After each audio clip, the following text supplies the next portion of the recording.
merupakan tinggalan peradaban kuno yang diduga dibangun pada abad ke-11 dan terus dilestarikan ya pada masa Kadiri, Singosari, dan pada masa Kerajaan Majapahit masih digunakan sebagai situs religi. Hingga saat ini masih terawat dengan baik dan sebagian masyarakat juga masih menggunakan sebagai situs religi.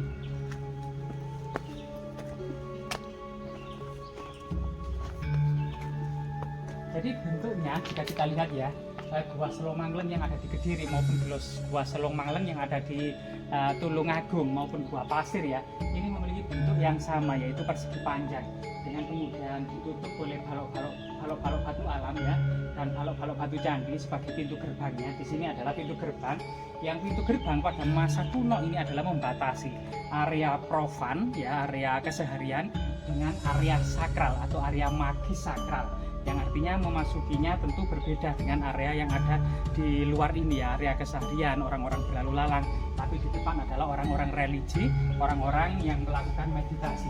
Sehingga kemudian dapat kita menghormati ya bagaimana kemudian orang-orang memasuki tempat suci pada masa lalu dengan sepatunya kita dilepas gitu ya, rahayu rahayu rahayu. Nah, kondisinya seperti ini ya. Jadi ini ada memang dari sini kita akan terlihat balok-balok batu candi ya, yang cukup banyak gitu ya. Balok-balok batu candi ini menandakan ini adalah peradaban kuno. Jadi ini pintunya ini terbuat dari balok-balok batu candi ya. Ini ada batu alam yang sangat besar satu, kemudian balok-balok batu candi, kemudian ditumpuk dengan batu alam, kerikil dan pasir yang ada di atasnya. Ada beberapa kendi dan perdupaan ya, serta kemudian lampu ya, bekas penerangan pada masa lalu. Di sini juga ada semacam ceruk-ceruk ya. Di sini ada semacam ceruk. Nah, di sini ada semacam batu yang diduga memiliki simbol-simbol tertentu yang dihadapkan ke sana gitu ya. Nah, ini ada beberapa bantal atau orang-orang yang melakukan meditasi atau kemudian melakukan bertapa yang di dalam ini ya, ada yang disediakan bantal untuk kemudian tidur ya, tidur. Nah, ini kondisinya sangat gelap. Dan di sini area yang paling magis dan paling sakral, ada beberapa altar yang diduga tempat untuk menaruh perdupaan dan menaruh bunga-bunga wangian atau sesaji. Nah, di sini ada semacam tempat duduk ya, tempat duduk para pertapa atau tempat duduk melakukan meditasi. Ini adalah tempat sebagaimana kemudian tempat ibadah ya. Ini kemudian orang-orang bermeditasi, orang-orang duduk di sini melakukan ritual menghormati leluhur atau mungkin agama yang lainnya, sebagaimana kemudian melakukan aktivitas seperti pada masa kuno. Dan area termagis kalau mungkin teman-teman atau para pemirsa penasaran ya, di sini ada semacam jaladuara atau pancuran air. Artinya di dekat gua sini di sekitarnya juga dahulu ada semacam petirtaan yang masih belum ditemukan ya. Ini adalah saluran air yang terbuat dari batu ya. Ini area paling terdahsyat, ini area paling sakral. Rahayu, rahayu, rahayu, rahayu, rahayu.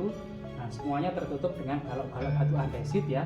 Kemudian ada semacam ceruk pertapaan. Di sinilah kemudian dahulu kemungkinan diletakkan arca-arca sebagai kemudian simbol pemujaan, atau juga kemudian tempat para maharsi atau mahapertapa atau mahayogi untuk melakukan aktivitas pertapaan di sini. Inilah area paling sakral dan kita bisa lihat kiri dan kanan merupakan balok-balok batu candi yang menandakan jejak peradaban kuno di masa lalu ya. Nah, ini semuanya jejak peradaban kuno di masa lalu. Dan disinilah kemudian biasanya tempat orang duduk bertapa tersebut. Di sisi yang lain kemudian ya, dari aktivitas religi yang paling magis di sini gitu ya.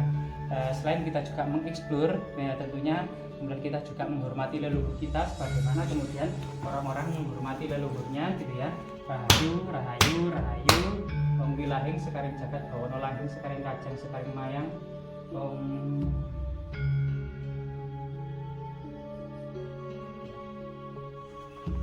Jadi jika kita melihat bahwasanya aktivitas orang bertapa gitu ya, itu ternyata salah satunya termuat dalam kitab Arjuna Wiwaha, yaitu ketika Arjuna minta izin kepada saudara-saudaranya untuk bertapa guna mencari pusaka pamungkas untuk menghadapi perang Bharatayuddha atau perang untuk melawan Kurawa ya, termasuk kemudian yang harus berhadapan dengan gurunya sendiri, Maharsi Drona, berhadapan dengan kakeknya sendiri, yaitu Maharsi Bhisma. Para Pandawa ini kemudian melakukan usaha-usaha mencari kemudian senjata guna melawan para Kurawa ini ya. Jadi tidak kemudian menyombongkan diri, melainkan berusaha keras. Kemudian salah satunya adalah Arjuna. Arjuna ini kemudian bertapa di Gunung Indrakila.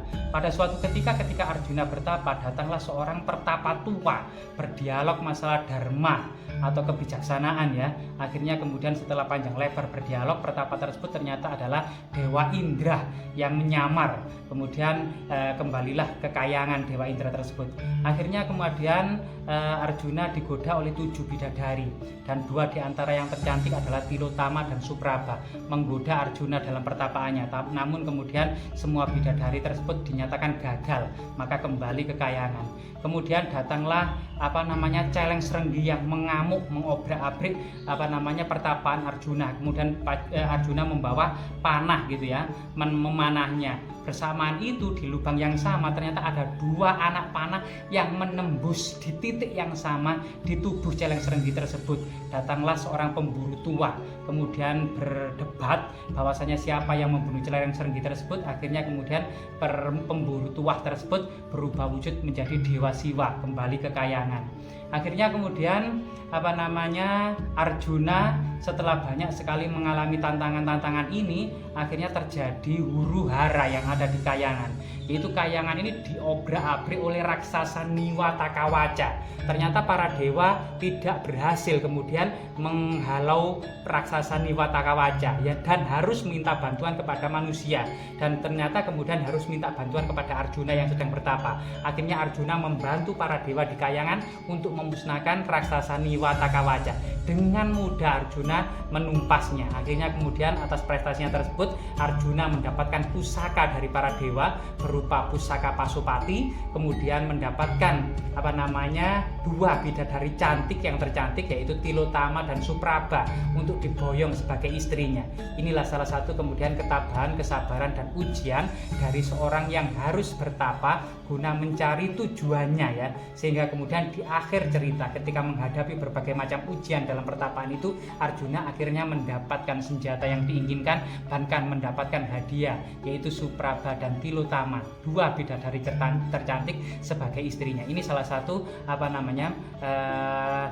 bagaimana dan siapa orang bertapa itu. Ternyata ada pola-pola kehidupan, ada pola-pola kesabaran, ada pola-pola kebijaksanaan dalam sebuah aktivitas pertapaan ya.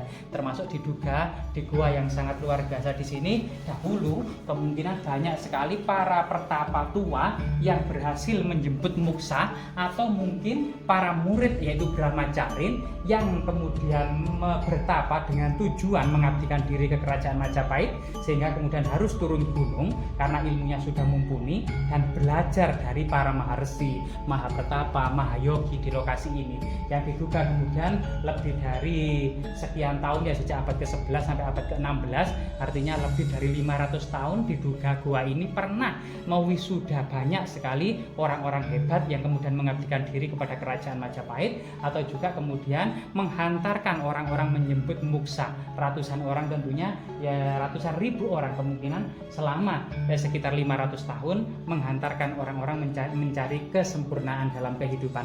Semoga kemudian gua ini memberikan manfaat serta memberikan pelajaran pola-pola kehidupan, memberikan inspirasi dan motivasi akan sebuah kejayaan di masa lalu untuk kita lanjutkan kembali. Semoga bermanfaat.